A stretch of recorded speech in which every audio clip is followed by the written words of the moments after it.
Welcome to the Scoop World Order Emergency Edition. Michigan is nailed with felony counts on Matt Weiss's computer. Nevada had that first months ago. He's been telling you guys about it. The hammer is officially here. Whew, not a fun day to be a Michigan staffer. Multiple felony counts. We're going to go through all of that. Take your questions to what have you heard in spring ball? Good times ahead for the Buckeyes and bad times ahead for the Wolverines. So it's about to be real good. If you guys enjoy our content, please leave us a like, click subscribe. Also, click that little alert bell. Again, I appreciate you guys and all that you guys do to continue to support this program. Again, this has been an incredible run. It's about to get better as this hammer falls. So I'm going to get right into it with Nevadabuck. Nevada, this has been a pretty incredible day just because you broke the Matt Weiss stuff. You talked about the cookies. You talked about illegally accessing people's files, emails, photos, gambling cookies, and it's all coming out to fruition right now in a letter that was from the Department of Justice. Um, and again, the Department of Justice letter, I'm going to read it briefly. It said that a former University of Michigan co-offensive coordinator, which is obviously the second biggest position on the team behind head coach, Matthew Weiss, age 42 of Ann Arbor, was charged today with a 24 count indictment alleging 14 counts of unauthorized access to computers and 10 counts of aggravated identity theft. Um, Acting U.S. Attorney General Julie A. Beck announced was joined in the announcement by Shavora Gibson, Special Agent in charge, FBI Detroit Field Office in Michigan.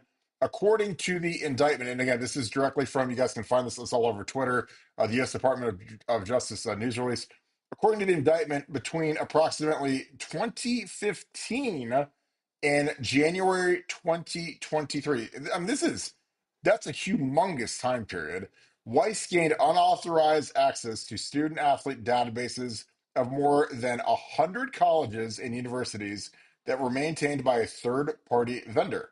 After gaining access to these databases, Weiss downloaded the personal identifiable information and medical data of more than 150,000 athletes. So, again, this is a huge deal. Using the information that he obtained from the student athlete database in his own internet research, Weiss was able to obtain access to the social media, email, and cloud storage accounts of more than 2,000 target athletes. Weiss also illegally obtained access to the social media, email, and cloud storage accounts of more than 1,300 additional students and/or alumni of universities across the country. Once Weiss obtained access to these accounts, he downloaded personal, intimate digital photographs and videos that were never intended to be shared by anyone beyond intimate partners. And it says, quote, our office will move aggressively to prosecute computer hacking to protect the private accounts of our citizens, said acting U.S. Attorney Joy, Joy Beck. We stand ready with our law enforcement partners to bring those who illegally invade the privacy of others to justice. And then quote, today's indictment of Matthew Weiss underscores the commitment and meticulous investigative efforts of our law enforcement professionals, said Shavora Gibson, special agent in charge of the FBI in Michigan. The FBI Detroit Cyber Task Force, in close cooperation with the University of Michigan Police Department, worked relentlessly on this case to safeguard and protect our community. Nevada, you had this way before anybody, and you've been talking about it and all of this is a bad day for the hammer deniers and the people that just are the head in the sand folks, because this is a huge day for us and for everything that we've been saying. This is I mean a major deal and a major breach. And the felony counts prove it. But what is your reaction to this coming out today? Well, look, there's a lot of aspects to this. I mean, there's the, I think, to your initial point, this was the offensive coordinator for Michigan. So Mhm. this would be like Chip Kelly doing this. So if Chip Kelly was doing that, would that be a big deal to you as an Ohio State fan? And I think the answer is a resounding yes. This would be a big deal. The company that he hacked, I think it's Kiefer Information Services. They go by the brand name ATS, which I believe is Athletic Trainer Services, and they keep all the medical information for all these student athletes. For all these, it's a tool for trainers to use and it's used by thousands of schools across the country, and one of the things, when this thing initially broke, what I've been told was there was this Weiss investigation. There was a concern about images on his computer, that they were not sure about the age of everyone on it, because when you see naked pictures of girls, you don't know if that girl's 16, 18, 22. You don't know.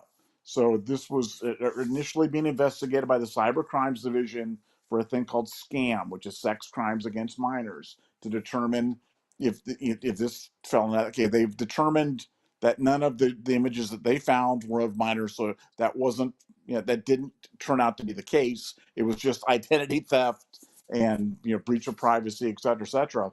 But that it was the genesis for, because as they were investigating this, these potential sex crimes against minor, they found a cloud server that had hours of Ohio State practice um, information on it, and gambling cookies, and was the whole uh, sign stealing caper.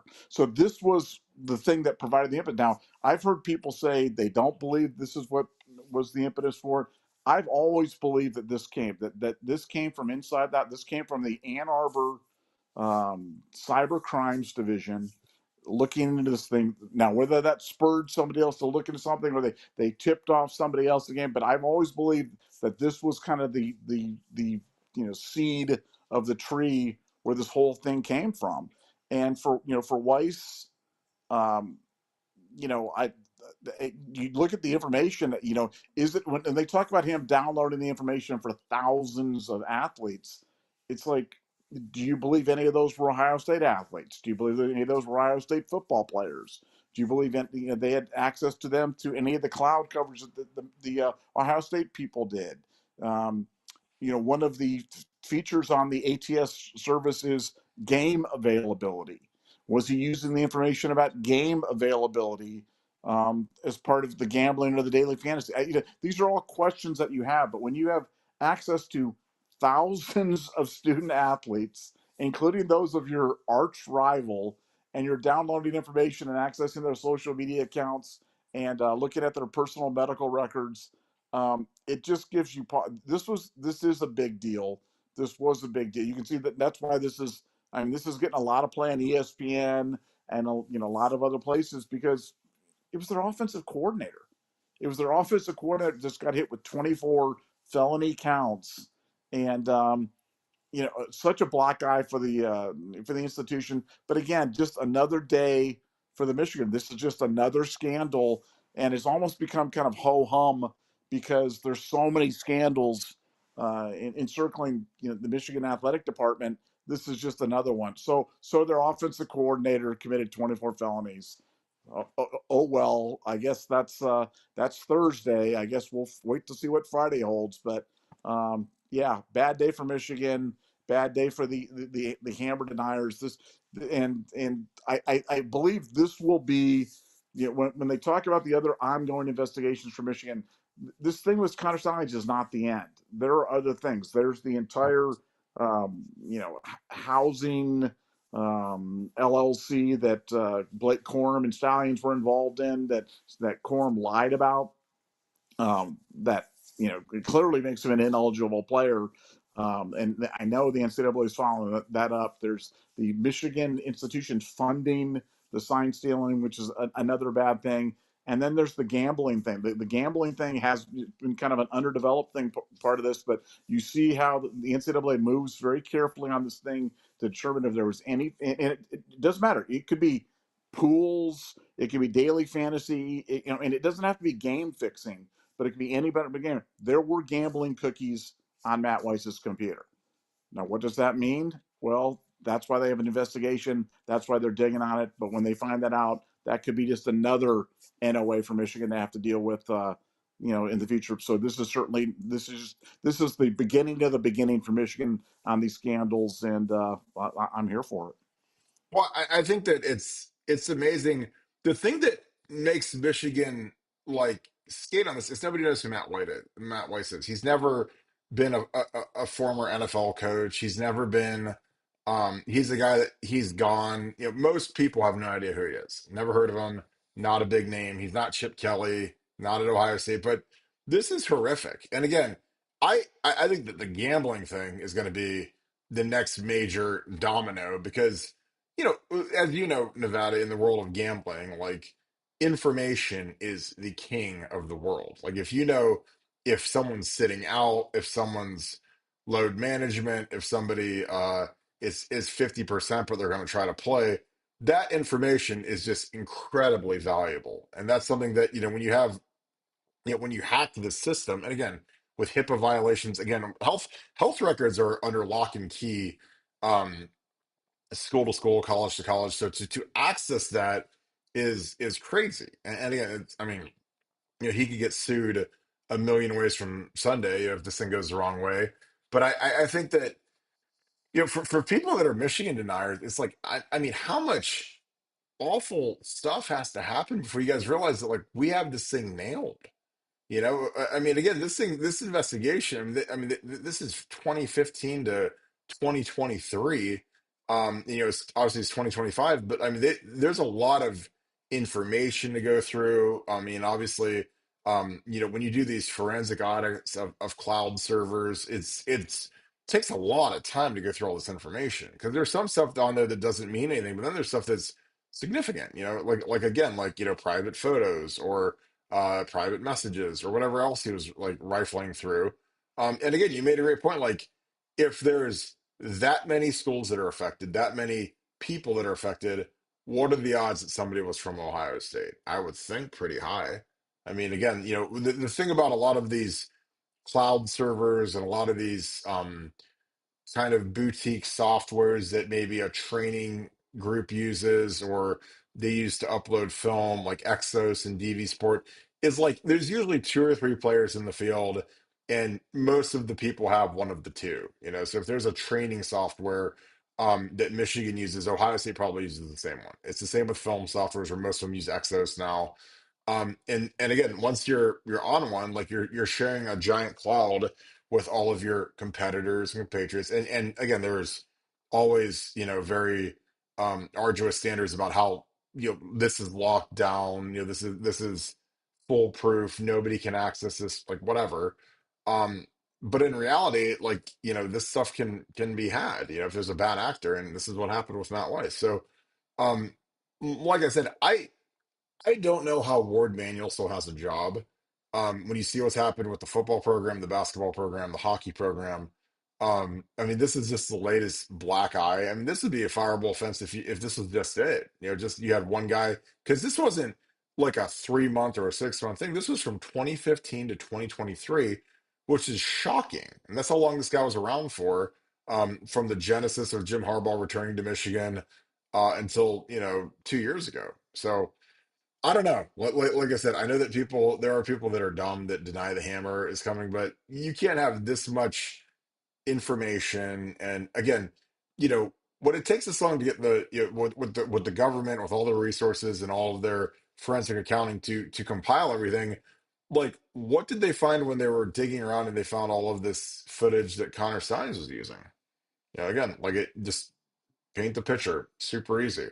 And again, like when you deal with the legal system, whether it's the NCAA or whatever, it's a very slow moving process. So that's why when people say, why isn't the hammer hit? It's like, well, obviously you guys haven't been in court yet or in your lives or ever because it's not a fun process and it doesn't go at your speed, it goes at their speed. So again, this is something that's been going on for years under investigation. And Matt Weiss got let go in early 2023. So I mean, it's 2 full years ago, and the indictment and the charges came down today, 2 years later. And this is the reason why he got let go. So again, it's a slow moving process. Nevada, as we keep seeing some of these new things happen. I was just like, I don't know. Like, I mean, I had to dive in and like we gotta do a show on this because this is gonna be crazy. Where does Michigan go from here?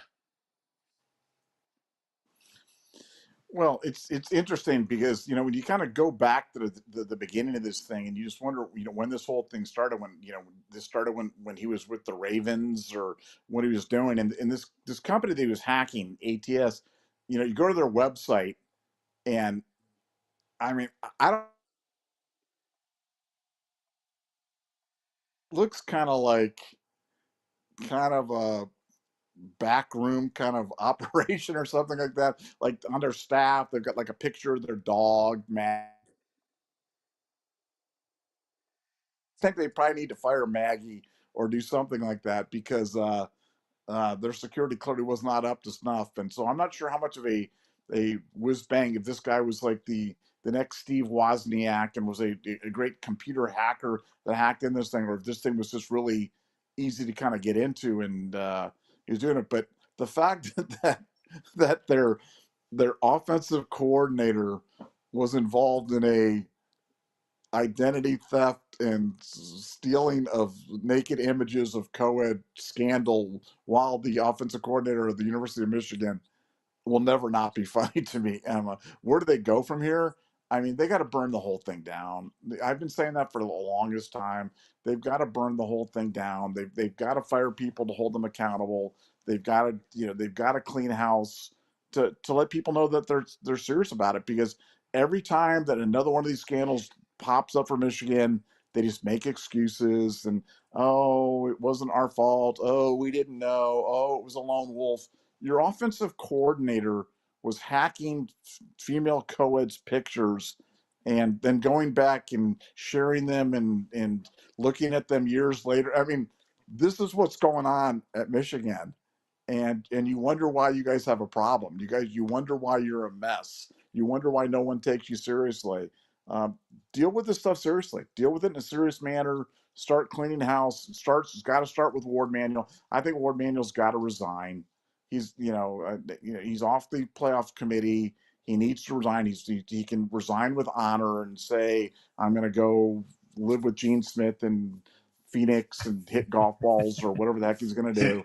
But like just resign, get it over with, get a new AD in there that's going to clean house and just start over. Because you're going to be dealing with a football program that's on probation, a basketball program that was just a mess under Juwan Howard, and a hockey program that was just willingly breaking the rules and violating rules left and right and um, falsifying medical records. I don't know what it is about medical records at the University of Michigan, but they just don't seem to care much about the rules. And I just think they got to clean house. I think it's the only path forward. Yeah, I think that it's getting hard to be a hammer denier at this point, man. So I'm telling you, like, what's going on, and again, imagine defending this. Like, this is your offensive coordinator who for 8 years was downloading, you know, naked photos of co-eds and girls across the country and who knows what else. And like, that's the hill you're gonna die on to defend. I mean, it's a rough day to be a Michigan fan. 'Cause I was sitting there and I read this, and again, you've said it, and that's the amazing thing is that like the gambling thing, I think is the next domino to fall because the information, if you want like something powerful like Gray Sports Almanac and Back to the Future too, it's injury information. And again, even back when I played in the mid 2000s and then coached in 10, 11, 12, like there was always like a hyper awareness about gambling and the particular the aspects of people coming to us for information, not coaches but like players, because again this is pre-NIL. There's always that kind of boogeyman thought where, well, if this guy comes to you and says, hey, is this guy playing or is this guy playing, I'll give you money for information. Like that was real. Now with the way that gambling is now where it's on everybody's phone, it's even realer. So all of a sudden he's armed with all this information, and it's not an accident that he has all this information and he's getting on gambling websites. So it's stunning to me. And I think that the thing about the forensic deep dive, because again when they find this and they have due cause to dig through your cloud servers, which obviously the government found due cause, they got tipped off on Matt Weiss. They have to go through everything, and a cloud has you know 5-10 terabytes of stuff on there that's just like random and video files and what has this guy gotten into. So it's not hard to see how the styling stuff got started. Again, I thought that was nails of you. Because like when you get busted for this, like they're going to go through everything, and it's going to take a long time, which it did. It took years, obviously. Because you have to imagine, like when all this went down, and there were these initial reports of findings, that's when all of a sudden they got rid of him, which is again, it's been 2 years. Been out of work ever since. He's had this hanging over his head, which he rightfully should. Um, but Nevada, does Michigan recover from this? I mean, this is. Like, and again, this is something that I hate about the national media, especially I hate ESPN. If this happened at Ohio State, this would be the lead story on every sports center for the next year. Is Ohio State, if Tom Herman or if Chip Kelly got found looking at child porn, or underage girls potentially, like that would be like just horrific, and that's the thing that is amazing to me is it's like this is the biggest story in the world to me right now. This was a guy that was Jim Harbaugh's right hand guy, and he was doing this. And again, this was over 8 years. This wasn't 6 months and they caught him. This was a long time getting away with it. But like, what are your thoughts on that? Because again, this is it's stunning to me, but it's not because Michigan, they have no ethics, they have no morals, they have no bounds. But what are your thoughts on it? Yeah, I mean, when you put it that way, when you say, yeah, if Chip Kelly had been Oh my found God. guilty, I mean, I can't even imagine. I mean, it would be like the story of all stories. There would be no other story. They would cancel March Madness. They would cancel Oh congressional my hearing. God. I mean, it'd be the only thing that people would be talking about. And so the fact that Matt Weiss was able to toil a little bit in obscurity, but yeah, he was the offensive coordinator for Michigan doing this. But you know, the only way that that happens is when you've got a loose organization, when you've got an organization where it's a culture where stuff like this is okay. It's okay to break the rules. You don't think the rules apply to you. You don't care about repercussions. You don't care about anybody else finding it. And he was just shamelessly doing this and thought he was bulletproof in terms of doing it. And now he's facing 24 felony counts. Just another huge black eye for the institution. And really, such an embarrassment. I mean, I'm embarrassed for them, and I hate Michigan. But yeah, it's a bad day, and I think that anything that's bad for college football, it makes me sad. But this is just it's not surprising because they've been involved in so many scandals, and we've known about this one. As you said, we were one of the ones that broke this way back when this thing first kind of went down. But when you read it in print and when it's finally here, it's kind of sobering, and it's like I said, it's bad for Michigan fans, and certainly bad for college football. Yeah, and again, I just read the initial letter. I didn't read. There's an entire 14-page indictment.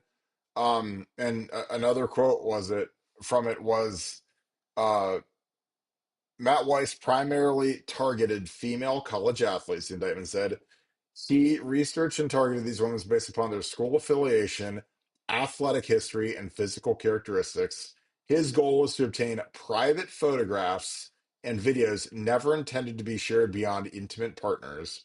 Then, additionally, Weiss kept notes on photos and videos that he downloaded, commenting on the bodies and sexual preferences, and sometimes returning years later to look for new images, the indictment said. So, like, I mean, this is insane. When you look at the fact that, and again, this guy was doing this for 8 years. I mean, he was fired in 2023. Obviously, this was you know, like randomly fired in the middle of, the spring. I think I remember it was, and it was just like, huh. Like teams don't usually fire their offensive coordinator in the middle of, the off season just because it's because they feel like making a change. Usually there's something pretty substantial going on. But yeah, I mean, this key for development services, I mean, it's crazy. I mean, like you said, 100 colleges and universities, and they were maintained by this key for development services. And again, like when you talk about downloading personal information, medical data of 150,000 athletes, I mean, that's crazy. And again, it says that he cracked the encryption, protecting the passwords, assisted by research that he did on the internet. So this is a sick, sick human being. He hurt people, and he should be hurt. Again, like everyone's entitled to their privacy. Nobody's should be subjected to something like this. But this is Michigan. So it's like, again, for all the Michigan apologists and all the people that say the hammer aren't coming, and all these people that love to make love to Michigan Wolverine fans all the time, like, it's a bad day, you know. And again, if you're a bad person, then I get it, and that's just kind of where you're at in life. But it's a really bad day. And again, the people that say stuff about us, I mean, feel bad for you, because I'm telling you, the first thing I'm going to do, and y'all know where it is. Shades are on, and it's just where we're at right now. Because again, Nevada nailed this thing, and he nailed. And when the gambling cookies come out and they connect, the avail, because it's not just the obviously the searching for female athletes photos, searching for injury history on games, and then having gambling cookies on that same computer. It's just a little too obvious what this guy was trying to do. For the girl athletes, he's trying to be a slime ball. For the guy athletes, he's looking for a way to make some cheap money, gambling on guys based upon their injury history. So again, and that's valuable intel. And who knows who else he was feeding it to, or who he owed money to, or whatever. Because again, once you get deep into that world, man, it's real easy to get down in the mud quick.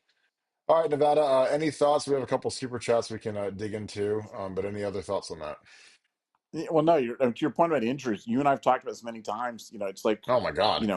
in certain sports, it's impossible to beat the lines by just analyzing the Hmm. numbers and doing stuff. It's all information. It's all Oh, who's playing, who's not playing.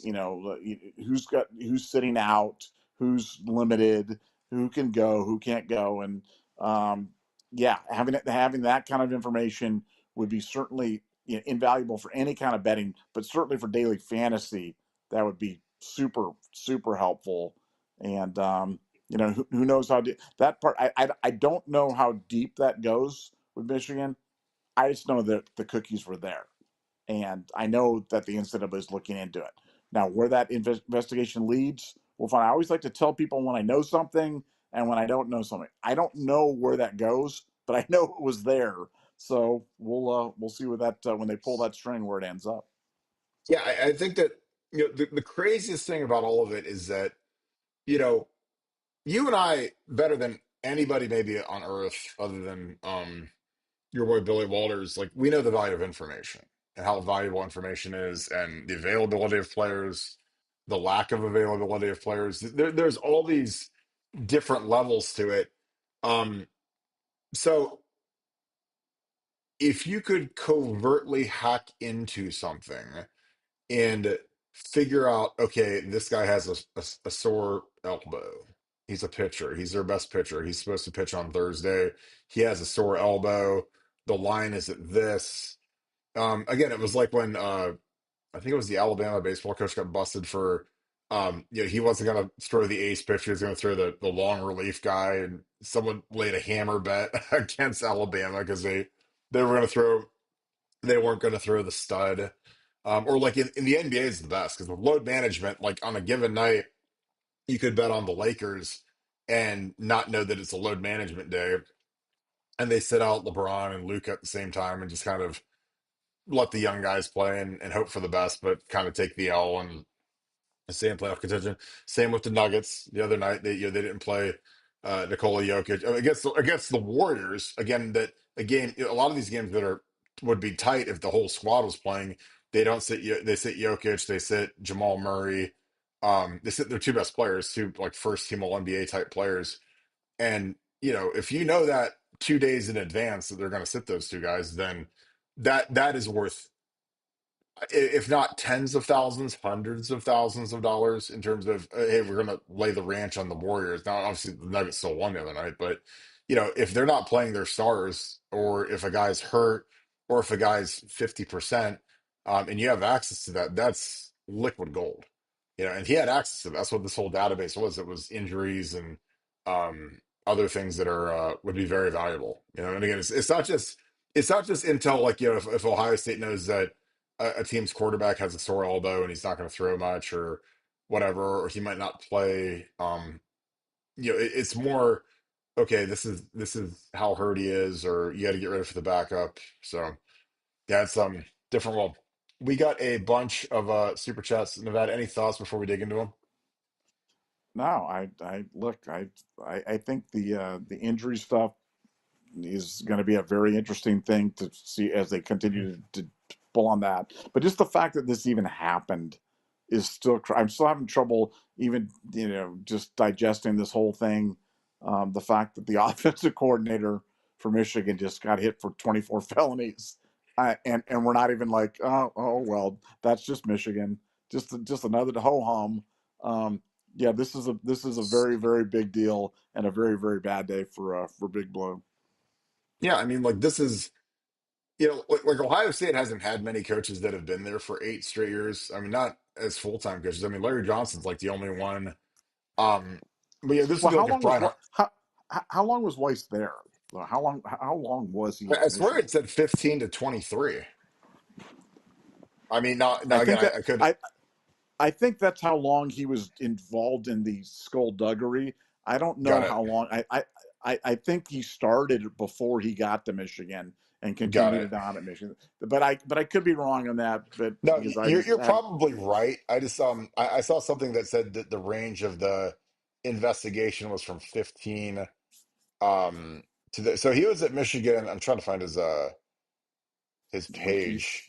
Yeah, Yeah. it might have been just a couple years, but I mean it was 8 years of him digging through. Because I remember I saw 15, which is that's a long time. So he was Baltimore 15 until 20, Michigan 21, 22. Okay. So. But even still, so he was a GA at Stanford 05, 06, 07, 08, Baltimore 09 until 20. And then he came Michigan quarterbacks in 21, and then OC QBs 22, and then he got let go in 23. But still, I mean, that is, I mean, background checks and everything else be damned. I mean, that's yeah, again, in January of 2023, he was placed on leave during an investigation of computer access crimes by University Police. Which, again, that sounds like innocuous. Like, was he gambling or was he betting on sports or something? But you had that it was, he was looking at some bad stuff. And that's the thing that was always stunning to me is like, again, when you read it, the way it was worded in January of 2023, Matt Weiss was placed on administrative leave during an investigation of computer access crimes by University Police. That, on the face of it, doesn't sound horrible. But when this indictment comes out and it's 14 pages long and you see exactly what he was looking at, what he was doing, who knows what he shared and who he sent it to and whatever, that's where it gets bad. And again, it mirrors the Connor Stallion stuff. When people say, well, it was just a lone wolf, in the basement of Schembeckler Hall stealing signs by himself and nobody else knew or had any idea of what he was doing or whatever. And I don't buy it. And again, this was January of 2023, and we are in, we're in, I mean, March of 2025. So that investigation took 2 entire years before the indictment got dropped today. So again, like this stuff, that's why I told people I was like, because when people ask when's the hammer coming, I'm like, well, it takes time. Like, I mean, you know how many files these people have to go through? I mean, it's like the Kennedy documents. I mean, the Kennedy docs is 80,000 pages. So I mean, when you have a cloud computer and he's just downloading giant, batches of photos and information, and I mean, I can't even imagine how many terabytes of information this guy was downloading over 8 years. It takes a lot of time to go through it because they're not gonna do the indictment until they've got all the information combed through, they've got all the facts stacked up, they've got an indictment that they're clearly going to win, and then they bring the indictment. Like you don't bring the indictment when you're like 10% of the way into it. You go through everything. So that's why I mean it took 2 years to bring this. Nevada, any thoughts on that? We'll dig in some super chats. Yeah, I mean it takes time. I mean everything takes time. The NCAA stuff is a process. They've all laid it out there on the timeline, and these other investigations, they are ongoing, continuing, and we'll see where they lead. The stallion, the gambling cookie stuff, I've always thought was a something. The Connor Stallions housing LLC that he was involved in and signed on is definitely a something, and that's another active investigation. So Michigan's going to be dealing with this one for a long time. Yeah, I totally agree. All right, getting to the super chats. Appreciate you guys. Adam Dare, thank you for the 5. Hope you're doing great. Even though this has nothing to do with Connor Stalions, will this be a part of the quote lack of institutional control? I mean, I don't know how it can't be Nevada. What do they need to do at this point? I mean, you got this going on your school servers and your school laptops, and I mean, you get the Connor Stalions stuff going. You get Juwan Howard. You get the hockey team.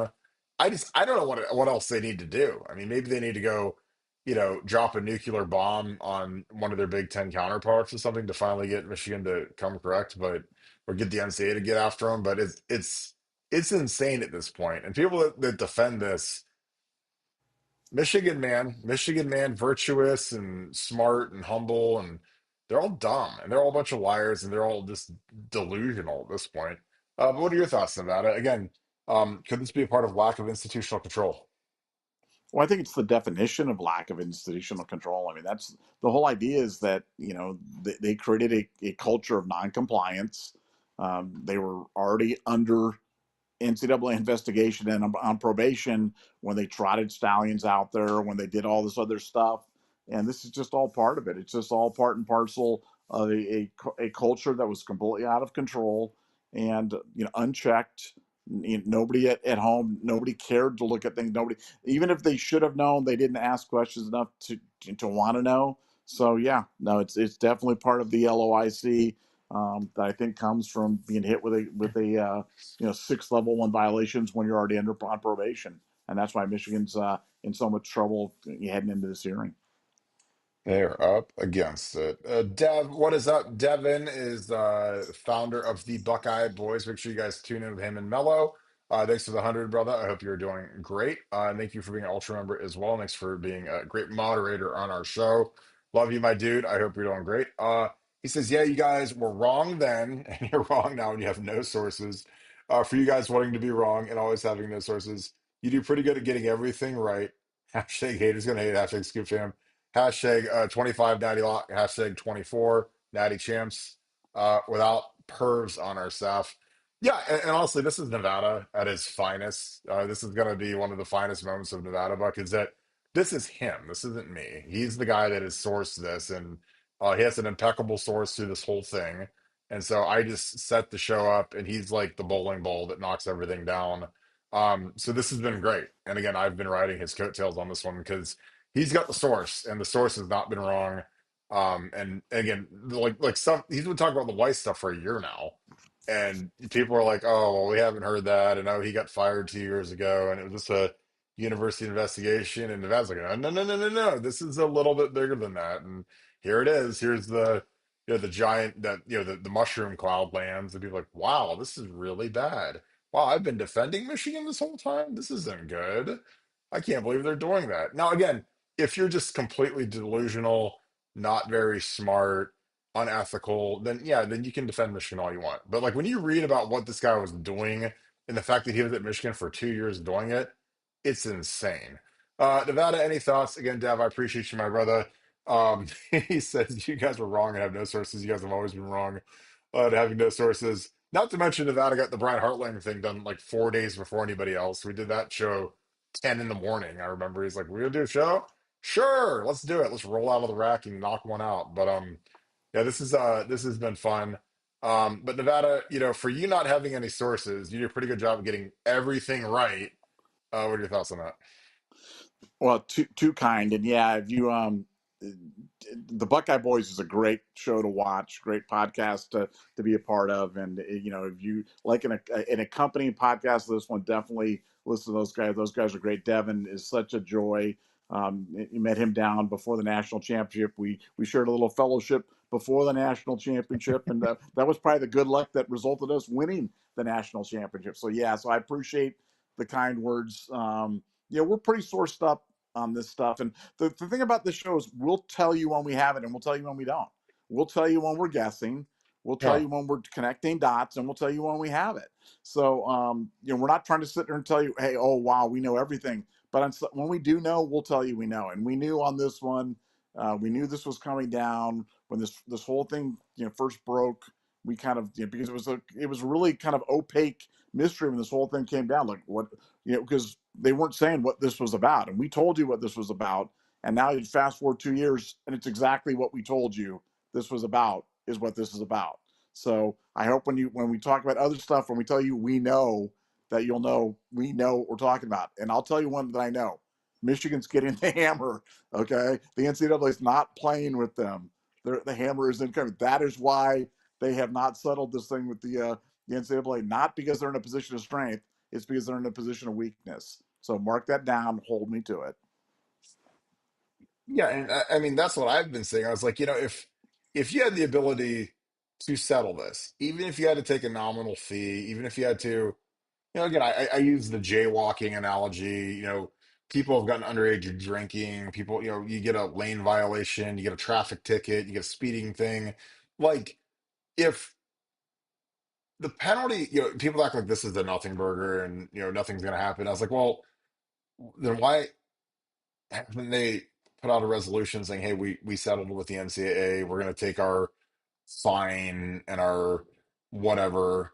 Um, but when the settlement offer is so, punitive, then they're like, well, we might as well try to fight it at this point.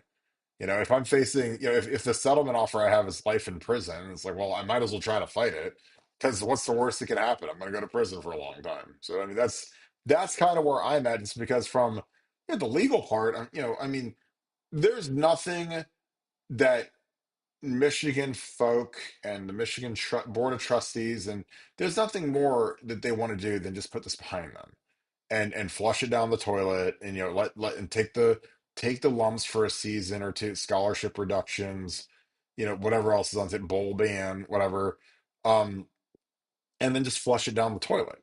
And again, I've been a part of that. Again, when I was on the staff in 2011 and we're 6-7, and we had the chance to go play in a bowl game that we should have just sat out and said, hey, we're going to self-impose a bowl ban. That would have been the greatest move of all time. And of course we don't do it, and of course we get hit with a bowl ban the next year when we're undefeated.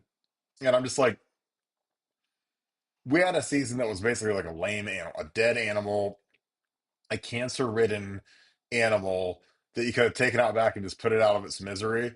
And instead, we said, we're gonna let that thing live, but this brand new, amazing one that's perfect, this 12-0, we're gonna take that one out. And I was just like, I don't know, because I mean, is Michigan gonna be any good next year? They weren't any good this year, and it's like I would have taken a bowl ban this year because I mean, they showed up and they beat Alabama in a game that nobody remembers or cares about. It wasn't a playoff game. But if they didn't ever play that game, would that have mattered in the course of their history? No. So I don't know, man. Like I'm with you. I've always been with you with the fact that if this was something that they could just get over, get on with, I think that that would be the path that they would take. So, all right. Our next super chat is Michael Hilliard. Thank you for the 5. Appreciate you, my dude. He says, how is that slob Ward Manuel still employed? Nevada, I have no idea on this one. This one was tough, very hard. I have no idea how Ward Manuel still has a job. What are your thoughts on that? I mean, the only thing I can come up with is that they've wanted to stay on until the end of this process with the NCAA. They don't want to switch horses in the middle of this process, and they want to be in a position to kind of offer him up as a sacrificial lamb at the end of this thing because he's going to be going bye-bye anyway. That's the only thing that makes any sense to me. And now he's off the college football playoff committee. I mean, there's all sorts of reasons why it makes sense for this to be the end of his tenure. But yeah, the fact that he survived as long as he has, given all this, I mean, if Chip Kelly, Ohio State fans are the most self-flagellating fan base in the world. If our offensive coordinator got hit with 24 felonies, I mean, they'd burn the Woody Hayes down. I don't even understand. They would. We wouldn't have to worry about the rest of college football doing it for us, or ESPN, or Yahoo Sports, or anything else like that. The fan base itself would burn the place down. And for Michigan fans, like they celebrate this. They don't even care. Like this just all part and parcel being the Michigan man. 24 felony counts. So yeah, he's got to go. he's been bad for the program. He's it perpetuated a culture that really just just destroyed the image of Michigan football, because the image of Michigan football, I never liked them, but I never thought about them this way. And now, they're just known as the group that just does not care about the rules. They don't. They win at any cost. Rules be damned. And as long as you're winning or whatever it is, they'll put up with you punching another coach, cheating, lying, stealing, looking at co-eds. It doesn't matter. They're okay with it. And that's all that happened under Ward Manuel's watch. And I think it's disgusting. Well, I mean, the funny thing is in a lesser, you know, degree, like whatever, like look at how our fan base and the program turned on Zach Smith. I mean, we know Zach, and Zach's a friend of mine, but like Zach never committed a felony. He did some stuff that was like whatever. I mean, he did some stuff that he probably regrets, a little immature or whatever, but like never committed a felony, let alone like, dozens of felonies like this guy did. And our fan base turned on Zach. And obviously he has a ton of supporters too as well, but he very polarizing, which is fine. So are we. But I think that, and he wasn't a coordinator. I mean, he was doing interviews on ESPN, and No, I no, mean, no, no, no, no, no. Hold on, Kirk. They they brought down our Hall of Fame head coach on the allegation of yes. wrongdoing by Yes. Brian Hartline.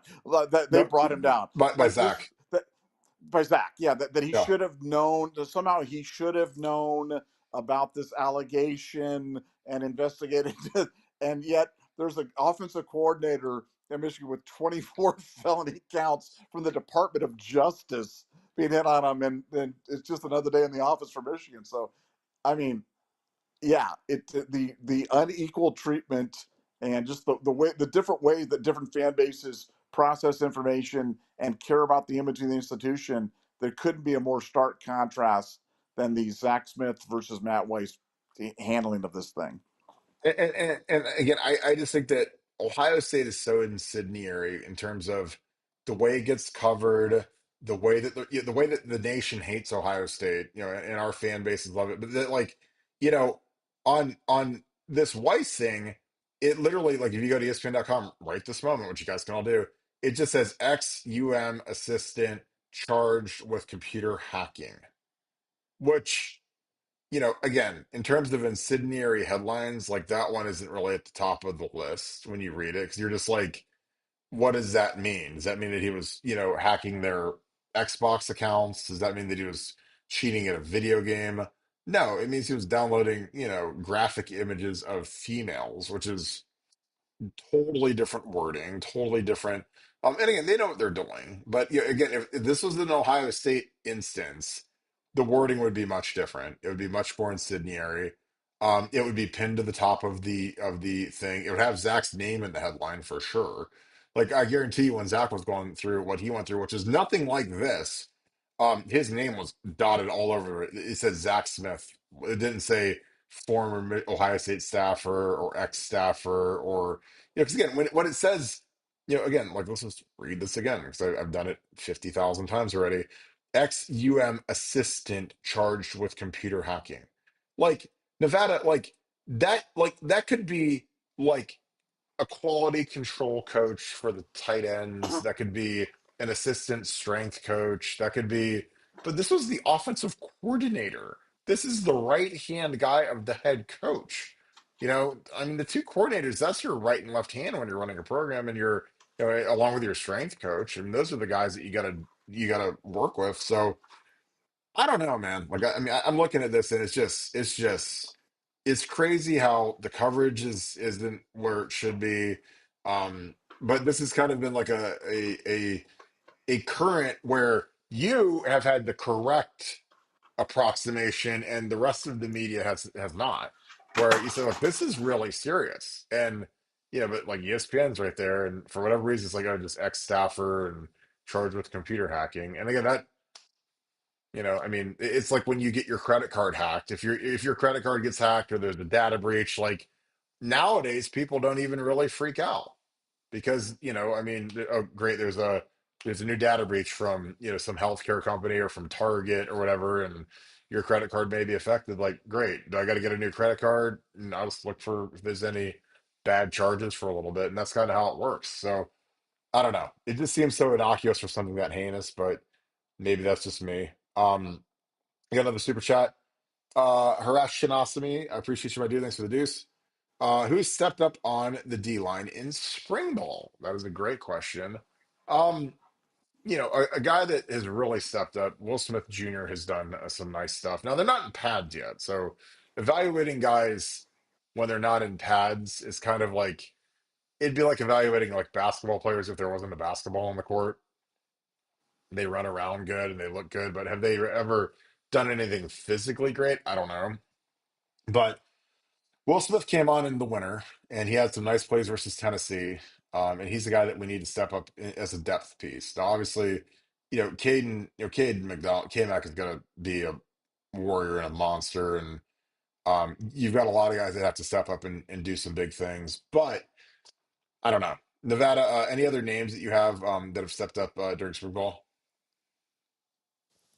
Yeah, I mean, again, it's so hard to say because I don't want to just be throwing out names of guys that are just out there. I mean, I look, I have a lot of confidence in the starting four in terms. I think Yep. Edric Houston and Cade McDonald are going to be absolute monsters on the inside, and we've all seen Cade Curry and Kenyatta Jackson in limited action, but we've seen. I think that we're going to be in good shape. But I don't think I have enough data. You hear Zahir Mathis, you hear some other names, but I want to see them in pads before I just start throwing out names out there as just guys because we don't know. But I like a lot of the young defensive linemen that are coming in. I think Larry Johnson. I know rumors of his demise. I think have been greatly exaggerated because I think he had a heck of a recruiting class this year, and I think some of those guys are going to make noise right away. And Mathis is a guy I definitely would keep an eye on for sure. Yeah, and I think the thing about Larry is like with him is it's not always about obviously the stars are great, but and Jack Sawyer and JT were phenomenal players, but like Tyreek wasn't a 5-star, and he might have been as good as, if not better than either of them, and he might get drafted ahead of either of them too. So when you get some of these good 4-stars that Larry can develop, like he can turn those guys into monsters. Same with Ty Hamilton, who could be like Davon. I mean, Davon signed like a $40 million extension in the NFL, and he's the guy that most Ohio State fans have never heard of, or they don't remember. They don't have like a favorite Davon Hamilton memory like they do a Chase Young or a Jack Sawyer or Joey Bosa or Nick Bosa memory. So I think that, and I've said this a million times, and I hate being right all the time, but I'm like, Larry Johnson has never been a head coach, which again I think was insane that Penn State didn't promote him because they had an opportunity to make him the head coach after Joe Pa. But so now that he's in his 70s, but he coaches the D line and he makes $1 million a year. So again, I know that for some people, maybe $1 million isn't a lot of money, but when you spent the first like 30 years of your coaching career from the time he was 20 to 50 making, coaching high school and low level stuff before he got to Penn State, um, not making a lot of money there. Your teacher salary, whatever, which you get, and that's great. That's fine. Then you get to Penn State. His first few years of Penn State is probably making 100, 125, 150. Great money. Not denigrating that at all. But, also you get to Ohio State and, Urban, 14, he's probably making 450, 500. Then he goes to 650, 700, 750, 800, 850, 900. Now he's making $1 million. And I'm like, do you really want to give that back to go hang out in Fort Myers and Naples for the rest of your life, or would you rather just keep coaching and you can still go to Fort Myers and Naples a couple of weeks a year and kick it? I don't know.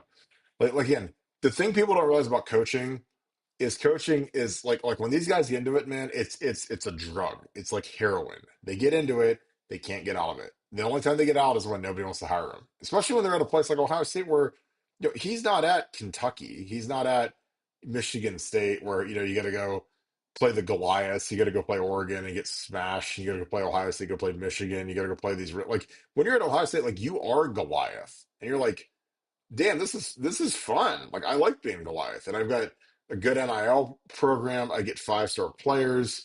Life is great. Um, it's super simple. So I just I don't know. It just it never when there was this media contingent that was just beating the drum about Larry Johnson needs to retire and they need to hire Jason Taylor and they need to hire all these random quality control coaches or all these random former guys that were at Ohio State and oh he's going to be the heir apparent to Larry or we need a Cody line coach. I was just like I mean, I thought our D line was pretty good last year. Now, what do I know about line play? Obviously, nothing, because obviously Jack Sawyer and JT weren't any good. Neither was Tyleek and Ty, and it turns out they were phenomenal, especially when we needed them, especially down the stretch. I mean, down the stretch, they were as good of a front four as we've ever seen in college football. And they dominated, and they made plays at the biggest moments versus the best teams. Um, so I think Larry, not only does Larry have a lot left in the tank, I think that the tank's full.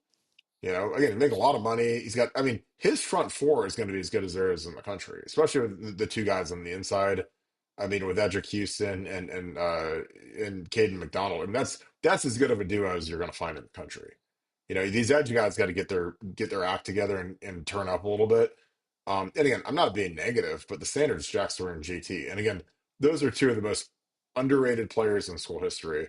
Not just from what they did in the running game, the leadership, the toughness, um, and those guys will be missed severely by this team because they're both gangsters, both ballers. And then we need to replace not just the sack production, which is what everybody's keyed on, but the grit, the toughness, and the effort versus the run. Because those guys were both mammoths in the running game. Um, Nevada, any thoughts on that? Yeah, let me correct. I said Mathis. I meant Mensa. Eric Mensa is a guy that I know you've mentioned him a couple times. I've heard his name several times from people. I said Mathis, and that was just I don't even know where I came up with that. But Jason Moore is another guy too because I always forget about him because I like to talk about Ian Moore, but Jason Moore is another guy that you know he gets some attention. I mean, people. He's a big dude, moves around really well, and he's a guy that specifically when you talk to the other offensive linemen and you mention guys, is a name that keeps coming up. So that'd be another guy. Jason, don't call me Ian Moore. Is another guy, and Eric, don't call me Zahir Mathis Mensa. I think those guys. I think Larry's done a heck of a job bringing in defensive linemen, and I think I think he's found his fastball. I think he's found his energy, and he's certainly coaching like a young guy out there right now. And I'm excited about the D line. Yeah, I agree. General Chrome, thank you for the 10. Appreciate you, my friend. Scoop fam, you guys put me in such a good mood every night. Appreciate you, my man. Thank you for that. Uh, can't wait to meet everyone. Uh, can't wait to meet everyone way or in person, finally. Keep doing God's work and demolishing Satan up north. The hammer is coming. Nevada OH. I oh Chrome, I appreciate you, brother. That means a lot to us. And we know, like, again, I don't like missing days. I know we missed last night, but there's a lot of people that depend on this show and they really look forward to it. So we really try not to miss. And again, you guys have seen me in some states where I probably should be missing, but love you guys to death. Try to gut it out and get through it, even when things aren't optimal. But we know that the show means a lot to you guys, and you guys mean a ton to us. And we appreciate all you guys. Love you guys. Our regulars are the greatest regulars in the world. The Scoop family is incredible. That's why I appreciate you guys, especially my mods, Sean Rollins, Sean Strux, Steely, you're in here every night. Devin, Kimmy's in here. I appreciate all you guys do. And again, we try to bring it every night. But sometimes we actually do have lives. I know that you guys don't believe that, but we actually do. So sometimes life gets in the way. RJ, sorry, Ranjit, thank you. Pink Floyd piano cover artist. Make sure you guys follow his YouTube page. He has some excellent renditions from one of probably Pink Floyd's best album. So make sure you guys check those out. They have hundreds of thousands of views. So great background music you guys can check out. Um, if Julian Sand continues to impress as a likely QB1 and the Buckeyes still seek another QB in the spring transfer portal, what should the profile of such a transfer quarterback be? Nevada OH? I oh Well, it just depends on how they feel about Julian. And I think that Julian is gaining a lot of ground and confidence in terms of just locking down the first being QB1. But if something peters out and there's some catastrophe and some amazing quarterback enters the portal, Ryan Day will go after him just because Ryan Day will not settle for less than exceptional quarterback play at this point in his career. And he's got the most enticing position in the country, that quarterback room where you've got JJ Smith and you've got Max Clare and you've got a really good offensive line and you've got better players than everybody you go against. That is a great vault for your potential draft stock. And again, with Will Howard, I think that Ohio State did incredible things to improve his NFL positioning, not to mention his life in general, just from winning a title and all of the kind of the fruits that come along with it. Um, but if you're sold on Julian Saint, then obviously you're looking for an older guy, graduate transfer who can take snaps, help out on staff teams. Because at the end of the day, you need arms. Like you need guys that can practice. Because again, you have to have guys that can run the scout team. Obviously, you're going to send Tavian St. Clair down there to get a little bit of work, some seasoning. Because you can't just have like a dead arm guy that's not good enough to play anywhere. Because then your defense doesn't get a look on the scout team. Again, the scout team is the team that mimics the upcoming. Like if we're getting ready to play Michigan, our offensive um, scout team will go against our first team defense. They'll go against Sonny Styles and Edric Houston and Davison Igbinosun and give a look. So you have to have a quarterback that's at least good enough to do that. Now, obviously, that'll be Tavian St. Clair because that's something that he can do to really get better at and really improve at. And I played scout teams. Antonio Holmes played scout team. Troy Smith played scout team. We're all on the same scout team. And that makes you way better. Again, it's something that no one really talks about enough is that when you redshirt or if you aren't playing as a young player, like you got to go down there and put in work. And it is serious. It's tough. It's not fun. You're going to get embarrassed a little bit just because you're going against guys that are seniors that are way better than you. But it's a great battleground to prove yourself and get better. So again, I think that if they're sold on Julian and everything's good to go, and they're also sold on Lincoln, or if Lincoln sticks, again, the question is, does Lincoln stick? Which again, I haven't heard anything that he's not. But again, these guys are only as faithful as their offers. If there's a school out there that wants to offer him, a bag and a starting spot, could be an issue. So I I don't know. Like I said, I think it's going to be interesting to see what happens. But I could see an older graduate transfer type. We had that kid from Oregon State that was like the seventh year kid that wanted to get into coaching. Like that would be optimal, or a Gunnar Hoke, or whatever. I don't think it's going to be a superstar unless one becomes available. So, Nevada, your thoughts again, RJ? I appreciate you. He says if Sane continues to impress as likely QB1 and the Buckeyes still seek another QB in the spring transfer portal, what should be the profile of such a transfer portal QB, Nevada OH? And let me just, I'm going to end this right now. Ohio State is not going after another quarterback. Julian Sain is him. He is. He's the guy. He's going to be great. So if they're going after another quarterback, if another quarterback comes in, he's going to be in the line of Chris Chuganovsky or Gunnar Kiel or some guy that wants to get into coaching as a fifth year senior and starts off. I mean, that's what they're. But Julian Sain's the guy. So I'm just, I hate to kill the story. It's a great, neat little story of intrigue, but there isn't going to be another quarterback that's coming in over Julian until Julian leaves, because Julian is really freaking good, and Ohio State knows it. They know what they have. He's special. I'm just telling you, he's going to be great at Ohio State. Not good. He's going to be great. Calling it. Mark it down. Hold Nevada to it. Julian Sain's the man. Do you think our fan base will universally love Julian Saint or not? They will hate Julian Sain, but he will be the man. He'll be hated, but he will be the man. That's kind of part of it, right? Love or hate, we are going with hate. They're going to hate him, but he's going to be great. That's even better. Nick Ma, thanks for the 5. I have a PSA for the younger crowd related to the charges. Quit taking pictures of your wang and sending them for your own good.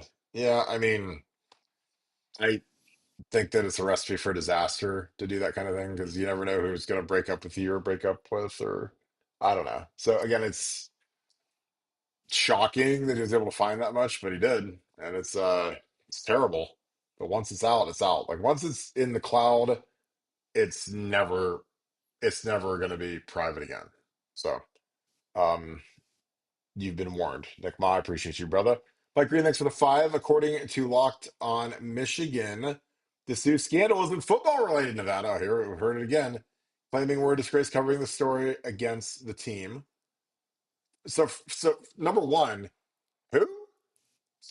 I've never heard of these guys. The problem with a lot of these people is like I've never heard of them, and we don't punch down. And if we talk about them for longer than a second, it gives them clout. So people will go over there and look at them and see what they said about us. So it's like when people are just irrelevant, we just don't talk about them. And people talk about us all day. Because again, when you're, the Tyrannosaurus Rex, when you're the monster, when you're the one that they're all scared of because we kick the living, again, I really try not to swear because I never get young kids on here, but it's like we murder everybody. So they get upset. And again, I would be mad too. Because a lot of them they try real hard and they're just not very good, you know? And then we work and you see the numbers. I mean, again, people say whatever they want, but like look at the numbers. So again, it just is what it is at this point. You're way behind. You're never going to catch us because we're more talented, we're better, and we work harder. So you're done. So again, like I don't even know who that is, but Nevada, someone says that we are a disgrace covering the story against the team. No, yeah, but we've been called I'm worse than like, that. So I'm like, yeah, but just like ask, just again, that just might be a let, compliment. no, but let me just go back to the point. I'll just leave you with this thing. Yeah. If Chip Kelly was Oh my hit with God. 24 felonies for illegally downloading naked photos of code, do you think people would cover the story, or do you think would that be a disgrace to cover? Just ask yourself that, and then just flip it around. This is the Michigan offensive coordinator that did this. I think it's relevant. I think it's relevant because I believe it was the genesis for the entire investigation of the Connor Stallion sign stealing. So there's about 19 points of intersection, but at the very least, it shows of what a cesspool Michigan is. So that's it. But yeah, I have no idea who those jokers are anyway. So whatever.